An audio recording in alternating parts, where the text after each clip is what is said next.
Sensiz mən zülmətəm gözümün ışığı. Amma sen üzülmə, həyatın işi bu. Gözlərinin yaşılı, saçının sarısı. Benim qaranlığıma bu iki rəng yaraşır.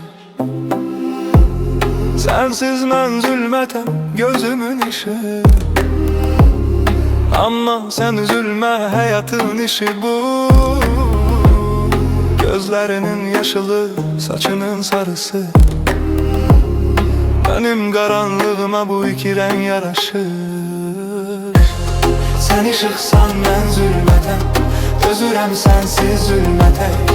Bu həyatda çare yoxdur sensizliyə və ölmətək. Sen ışıqsan mən zülmətəm, baxmır daha üzün mənə. Demirəm ki üzül mənə, amma sensiz düzəlmərəm. Sen deme doğrularım yalanmış, ışıqlı yollarım qaranlıq dalanmış. Hisslər bu ürək xəzinəsidir, amma ki o xəzinə daha talanmış. Sen deme qəlbim ona inanmış, göyərçin sandığım demə ilanmış. Bu həyatda insanın tək düşməni, birinə kör-körənə olan inanmış.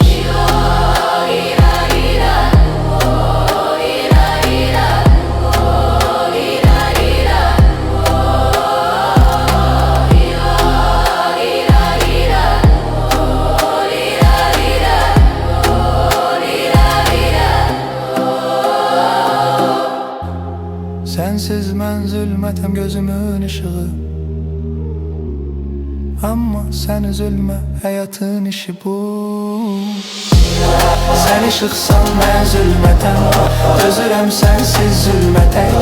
Bu həyatda çare yoxdur sensizliyə və ölmətək. Sen ışıqsan mən zülmətəm, baxmır da üzün mənə. Demirəm ki üzül mənə, amma sensiz düzəlmərəm.